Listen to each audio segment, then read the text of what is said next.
तो आज हम पढ़ने वाले हैं चैप्टर नंबर 6। उससे पहले हम एक कॉन्सेप्ट सीखेंगे। तो कॉन्सेप्ट में हम सीखने वाले हैं बीपीटी और थियल्स थ्योरम कि दोनों होते क्या हैं। तो कोई भी ट्राइंगल, जैसे सपोज हमारे पास है ट्राइंगल ए बी सी, जिसमें एक लाइन है जो कि डी ई है, जो दो ट्राइंगल के दो हिस्सों को आपस में इंटरसेक्ट करती है। ठीक है, अगर ये गिवन हो जाए कि जो ये डी लाइन है वो बी सी के पैरेलल है, यानी कि ये लाइन जो है वो थर्ड साइड के पैरेलल है, तो ऐसी कंडीशन में दो दो सिचुएशन आती हैं, दो रिजल्ट निकलते हैं। पहला तो ये कि अगर इस लाइन ने इसको इंटरसेक्ट करा है दो साइडों को ट्राइंगल की, और ये साइड थर्ड साइड के पैरेलल है, ऐसी कंडीशन में ये जो इंटरसेक्टेड साइड्स हैं ये आपस में प्रोपोर्शन में बराबर होती हैं। मतलब क्या इनका कि ए डी अपॉन में B D is equal to A E upon में ई सी, दोनों साइड के प्रोपोर्शन आपस में इक्वल होते हैं। ये प्रोपोर्शन कुछ ऐसे भी हो सकते हैं कि एक छोटी साइड ले ली हमने और एक फिर बड़ी साइड ले ली, ए बी, छोटी साइड ली और फिर बड़ी साइड ली, तो ऐसे भी इनका प्रोपोर्शन बराबर हो सकता है। क्लियर है यहाँ तक? तो अगर आपको ये कॉन्सेप्ट समझ में आया है तो हम चैप्टर की तरफ चलते हैं। तो चलते पहले क्वेश्चन की तरफ। 6.2 क्वेश्चन नंबर फर्स्ट कहता है, देखिए सेम कह दी कि ये जो डी लाइन है वो इसके पैरेलल है और यहाँ पर भी सेम ही है। तो कहता है ऐसे पार्ट में बताओ कि अगर हम आपको तीन साइडें के डायमेंशन दे दें तो फोर्थ साइड आप निकालो। यहाँ पर ये वाली साइड मिसिंग है। तो इसे करने के लिए चलिए हम शुरू करते हैं। तो सबसे पहले हम प्रोपोर्शन लिख लेते हैं कि in triangle A B C D is parallel to B C है, सो ए डी अपॉन में बी डी, मतलब छोटी छोटी दो साइडें, is equal to A E upon में ई सी है। क्लियर? तो 1.5 अपॉन में 3, 1 अपॉन में ई सी। सो नाउ क्रॉस मल्टीप्लाई करेंगे। तो देखिए अगर आप ऐसे भी कर सकते हैं, 1.5 से काट लीजिए 2 टाइम 1/2 टाइम्स में, तो 2 यहाँ चले जाएगा और ई सी यहाँ पर, तो E C is 2 centimetre. Clear है? Similarly in triangle A B C D is parallel to B C, तो यहाँ पर भी ए डी अपॉन में B D is equal to A E upon में ई सी। तो ए डी हमें पता नहीं है, ये है 7.2, ये है आपका 1.8 और ये है आपका 5.3। 1.8 अगर 5.4 से डिवाइड होगा तो 1/3 आंसर आएगा। So now we cross multiplied, तो A D is equal to 7.2 upon में 3, आंसर आएगा 3 2 जा 6, 3 4 जा 12, यानी कि 2.4 सेंटीमीटर। क्लियर है यहाँ तक? क्वेश्चन नंबर 2 कहता है अगर E and F are the 2 points of the side P Q and P R, तो ये डायग्राम आपको खुद से बनाना है। तो देखिए पी क्यू आर अपने ट्राइंगल बनाया, पी क्यू पे 3E डालिए, पी आर पे F डालिए। आगे कहता है कि अगर आपको मैं कुछ ऐसे 4 साइडें दे दूंगा तो बताइए क्या ये दोनों आपस में पैरेलल होंगे, क्या ये लाइन इसके पैरेलल है, हाँ या ना में जवाब देना है। तो पी ई है आपका, तो हम सीधा चलते हैं यहाँ पर in triangle P Q R. सबसे पहले हमें रेशो देखना है पी ई अपॉन में क्यू ई का, और फिर पी एफ अपॉन में एफ आर का देखना है। मतलब इन दोनों साइडों का रेशो और इन दोनों साइडों का रेशो हमें कैलकुलेट करना पड़ेगा। तो पी ई है आपका 3.9, क्यू ई है आपका 3, पी एफ है आपका 3.6 और एफ आर है आपका 2.4। तो देखिए 3 से कटेगा तो आएगा यहाँ पर 1.3 अपॉन में 1 रेशो, यहाँ पर पॉइंट से पॉइंट कैंसिल हो जाएगा, 12 3 जा एंड 12 2 जा, तो यहाँ पर आंसर आएगा 3/2, यहाँ पर आ रहा है 1/3। तो दोनों के रेशियो जो आपस में मैच नहीं कर रहे, यहाँ हम लिख सकते हैं कि पी ई अपॉन में Q R is not equal to P F upon में P R, so hence E F is not parallel to Q R. Clear है यहाँ तक? सेकेंड पार्ट देखिए, सिमिलरली हम इस ट्राइंगल के अंदर भी ऐसे करेंगे। इन triangle P Q R P E upon में ई क्यू का रेशो निकालेंगे, पी एफ अपॉन में एफ आर का रेशो निकालेंगे। तो पी ई है हमारा 4, ई क्यू है हमारा 4.5, पी एफ है हमारा 8 और ये है हमारा 9। तो देखा 4 और 4.5 तो आपस में डिवाइड नहीं होते, 8 और 9 में आपस में डिवाइड नहीं होते। अगर हम इसको थोड़ा सा ऐसे कर लेते हैं, देखो 4.5 2 जा 9 होता है ना, तो हम यहाँ पर 2 से मल्टीप्लाई कर लेते हैं, तो ये बन गया हमारा 8 अपॉन में 9। ये सिंपल है, यानी कि हाँ जी दोनों बराबर हैं। Hence P F is parallel to F R है, बिकॉज क्योंकि इन दोनों के रेशो आपस में बराबर है। क्लियर हुई बात? तो हमने ये भी बता दिया को पैरेलल बताया था। यहाँ पर एक छोटी सी मिस्टेक हो गई है, यहाँ पर ये जो लाइन ई एफ पैरेलल है क्यू आर के, मैंने यहाँ पर गलत लिख दिया, तो यहाँ पर क्यू आर आएगा और यहाँ पर ई एफ आएगा। ठीक है, तो थोड़ी सी करेक्शन मिस्टेक, ये थोड़ा सा इसको करेक्शन कर लेना है, बाकी सब ठीक है। नेक्स्ट, तो इसी का थर्ड पार्ट है सेम क्वेश्चन, तो इसमें भी सेम ट्राइंगल है पी क्यू आर, आप इसके भी रेशो निकाल लीजिए साइडों के। तो P है आपका 1.28, EQ है आपका, सॉरी उल्टा दे रखा, देखिए PQ दे रखा, P से लेके Q दिया है, एंड PR दिया है फुल साइड, एंड PE दिया है, एंड PF दिया है। तो मैंने आपसे कहा था जब आपको अगर एक छोटी और एक बड़ी दी हो तो आप PE अपॉन में PQ लिखेंगे, तो यहाँ पर PQ आएगा। सिमिलरली यहाँ पर PF अपॉन में PR आएगा। तो PE है आपका 0.18 अपॉन में PQ है आपका 1.28, PF है आपका 0.63 अपॉन में PR है आपका 2.56। देखिए अगर डेसिमल दोनों जगह सेम प्लेस में दो नंबर छोड़कर तो हटेगा, तो वो डेसिमल 18 अपॉन में 128 आएगा। ऐसे ही यहाँ पर भी सेम है, डेसिमल के बाद 2 डिजिट है तो डेसिमल से डेसिमल कट जाएगा, 63 अपॉन में 256 आंसर आएगा। अब आप इसे काट के देख लीजिए एक बार। अब आगे देख लीजिए, देखिए अब हमें इसे काटना है, काटिए। मैं आपको एक सिंपल तरीका बताता हूँ। देखिए इसके नीचे आ रहा है 256, ठीक है, तो यहाँ पर 256 है। अब 182 को अगर आप 2 से मल्टीप्लाई करेंगे ऊपर नीचे, तो देखिए नीचे 256 आ जाएगा ना, तो यानी कि यहाँ पर 36, यानी कि 256 अपॉन में 63 और यहाँ पर 256 अपॉन में, मतलब ऊपर आपका न्यूमरेटर 36 है। तो दैट मीन्स ये फ्रैक्शन आपस में इक्वल नहीं है, तो हम कह सकते हैं इसका मतलब PE अपॉन में PQ is not equal to PF upon में PR। So hence EF is not parallel to QR। Clear है यहाँ तक? चलते हैं क्वेश्चन नंबर 3 की तरफ। कहता है LM पैरेलल टू CB है। तो देखिए हम यहाँ पर केस की तरह समझेंगे, सोल्यूशन पे आते हैं। तो फर्स्ट हमें कहता है गिवन में कि LM पैरेलल है CB के, तो मार्क कर देता हूँ LM पैरेलल है CB के। क्लियर है? तो इससे मिलता जुलता हमें एक ट्राइंगल दिखाई दे रहा है, ये ट्राइंगल आपको यहाँ दिख गया होगा। तो ट्राइंगल का नाम है इन ट्राइंगल ABC, जहाँ पर LM पैरेलल है किसके? CB के। क्लियर है?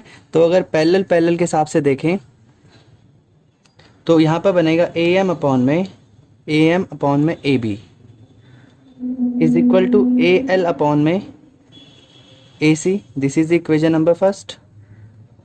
सिमिलरली इन ट्राइंगल दूसरे पे कहते, दूसरा केस कहता है LN अपॉन में CD। तो LN अब देखो ये वाला है और CD ये वाला है, तो इन दोनों साइडों को मिलाने पे हमें ट्राइंगल मिलेगा ADC। तो ADC उठा लिया। क्लियर है? अब ADC में हमने क्या देखा, LN ये वाली साइड इसके पैरेलल है, तो दैट मीन्स AN अपॉन में AD हो जाएगा। सिमिलरली AL अपॉन में AC हो जाएगा। तो this is the equation number 2। अब ध्यान से देखिए, अब एक चीज़ बताएंगे ध्यान से। अब आगे देखो, from equation number 1 and 2 we got. तो देखिए AM आपका देखो AL अपॉन में AC है, AL अपॉन में AC भी इसके इक्वल है, और यहाँ पर भी AL upon AC is equal इसके इक्वल है। तो इसका मतलब हम कह सकते हैं कि AM अपॉन में AB is equal to AN upon में AD के बराबर हो सकता है, क्योंकि देखिए ये दोनों आपस में बराबर हो जाएंगे। अब यहाँ पर प्रूफ करना था AM upon AB is equal to AN upon AD, तो हमने यही प्रूफ कर दी ना, तो हेंस प्रूफ्ड। क्लियर है यहाँ तक? तो क्वेश्चन नंबर 4 है हमारे पास। कहता है इन फिगर ये साइड है इसके पैरेलल और ये साइड है इसके पैरेलल, और हमें ऐसा प्रूफ करना है। तो ये क्वेश्चन थोड़ा सा इस डायग्राम के अंदर सारी साइडें मेंशन है, हम इसको केस बाय सॉल्व करेंगे ताकि हमें थोड़ा आसानी से समझ में आ जाए। तो चलिए शुरू करते हैं, जैसे बताएंगे वैसे ही आपको इसे सॉल्व करना है। तो पहले कहता है DE पैरेलल है AC के, तो आप क्या कीजिए कि DE साइड मार्क कीजिए। तो ये साइड है हमारी DE, ये पैरेलल है AC के। तो ध्यान दीजिए ये दो साइडें जहाँ मैच कर रही हैं वही वाला ट्राइंगल उठाइए। तो हमने इसका एक अलग से डायग्राम बनाया BAC। तो कौन सा ट्राइंगल है पहले हमारा? इन ट्राइंगल BAC ले लिया हमने। जहाँ पर DE पैरेलल है इसके, तो हमने बता दिया यहाँ पर कि DE पैरेलल है किसके? AC के। अब देखिए हमें प्रूफ क्या करना है यहाँ पर कि BF अपॉन में FE, तो BF तो यहाँ पर कहीं नहीं आ रहा, BE अपॉन में EC, तो देख एक छोटी साइड फिर ये भी छोटी साइड है, तो यानी कि हमें जो रेशो लेने हैं वो दोनों हाफ साइड्स में लेने हैं। तो हमारा पहला रहेगा कि अगर ये साइड इसके पैरेलल है तो BE अपॉन में EC होगा, which is equal to BD upon में AD हो जाएगा बाय यूजिंग BPT।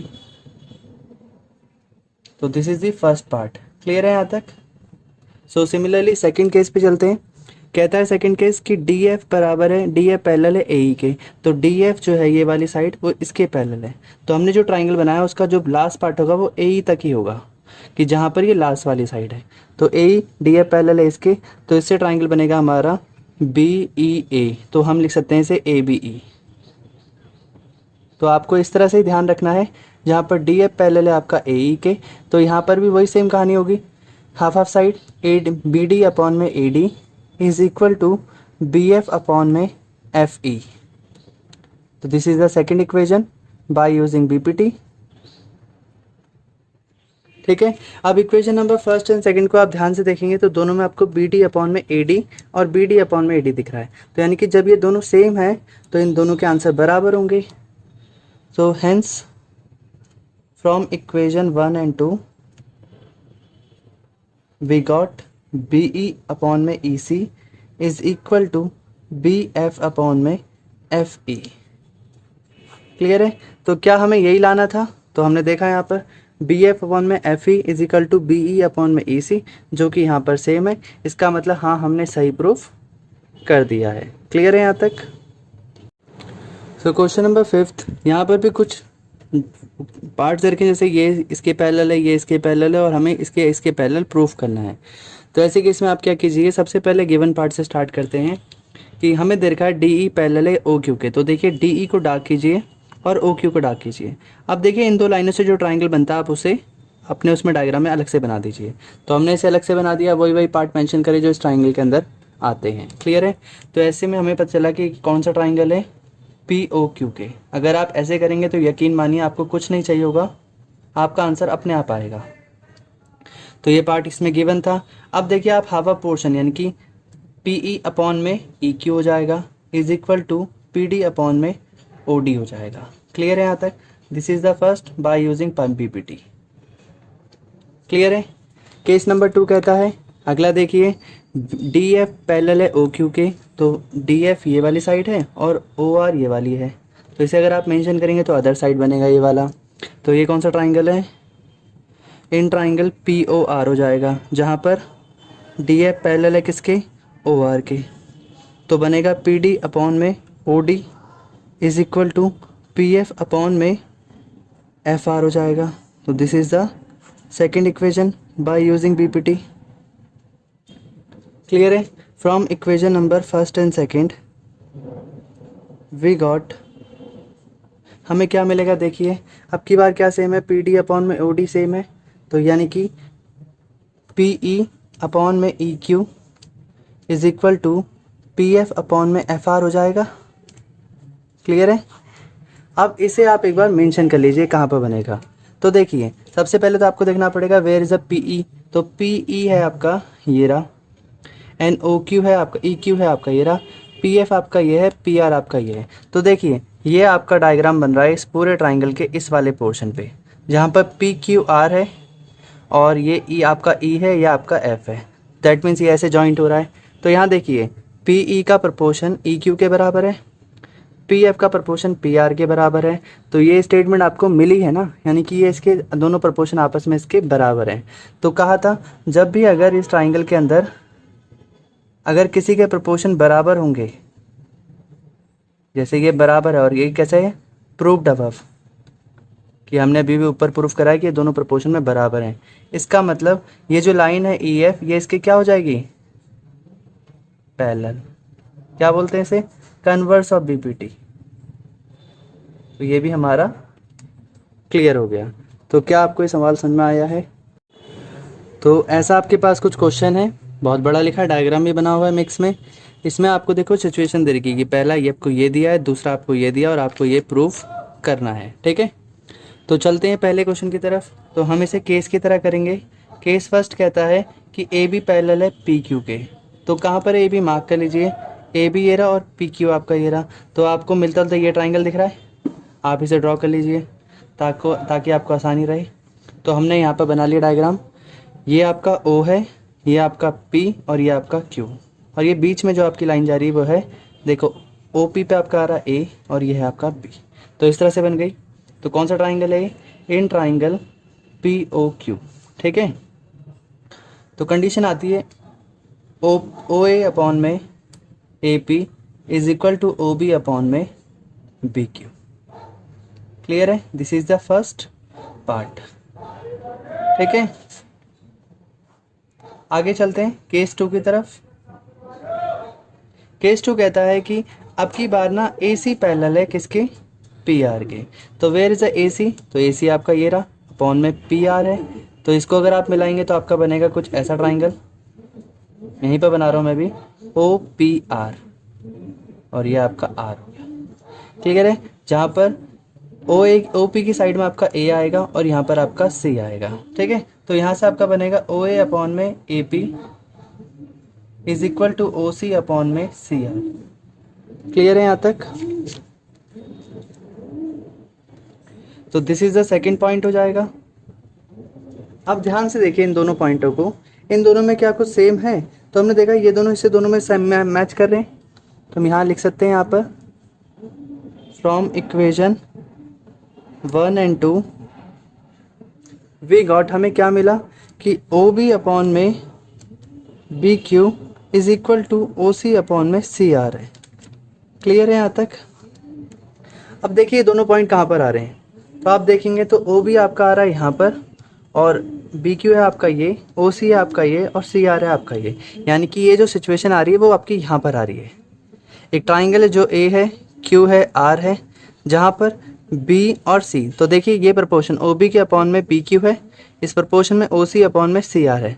तो ऐसा आ रहा है। इसका मतलब हम कह सकते हैं हेंस कि अगर ये आपस में प्रपोर्शन इनके आपस में बराबर है तो बी सी जो है वो पैरेलल है किसके? क्यू आर के।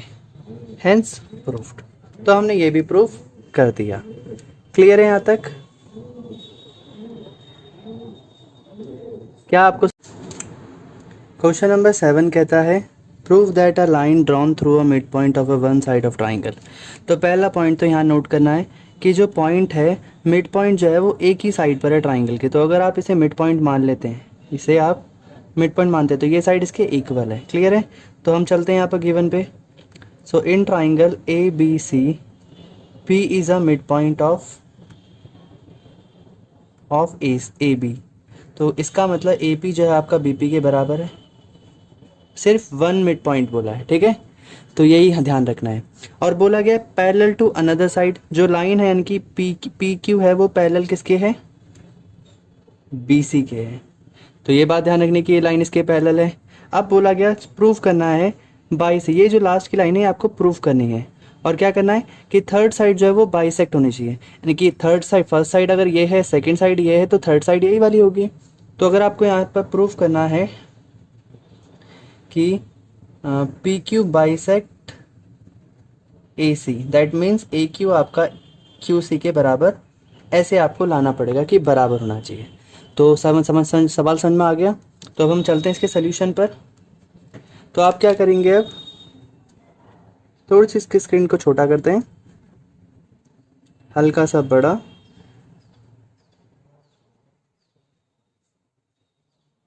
ठीक है, अब ध्यान से करते हैं इसे। देखिए, तो आप क्या कीजिए, पहले तो लिखिए इन ट्राइंगल ए बी सी। तो आपने ट्राइंगल बनाया जहाँ पर पी क्यू पैरेलल है किसके? बी सी के। तो ये साइड इसके पैरेलल है, यानी कि प्रपोर्शन आपस में बराबर होंगे। A P upon P C हो जाएगा, सॉरी पी बी हो जाएगा, और यहाँ पर ए क्यू अपॉन में क्यू सी हो जाएगा। क्लियर है? अब आपको पता है कि पी एक मिड पॉइंट है। क्या है? Mid point. तो इसका मतलब ये जब दोनों कटेंगे आपस में तो 1/1 आ जाएगा। नाउ क्रॉस मल्टीप्लाई, तो आपका आंसर हो जाएगा ए क्यू अपॉन में सी क्यू। क्लियर है? Hence proof. क्योंकि इसका मतलब तो यही हो गया ना कि हमने ये वाली लाइन यहाँ पर प्रूफ कर दी है। इसका मतलब हुआ कि पी क्यू बाइसेक्ट ए सी, और हमने ये प्रूफ कर दिया। क्लियर है यहाँ तक? क्वेश्चन नंबर 8 कहता है जस्ट एकदम सेम है, कंफ्यूज नहीं होना है, बस यहाँ पर हल्का सा लिखा है कि यहाँ पर ये मिड पॉइंट्स होंगे, यानी कि अब एक मिड पॉइंट नहीं, अब दो मिड पॉइंट होंगे। तो ये भी मिड पॉइंट और ये भी मिड पॉइंट। तो in triangle A B C P and Q R the mid points.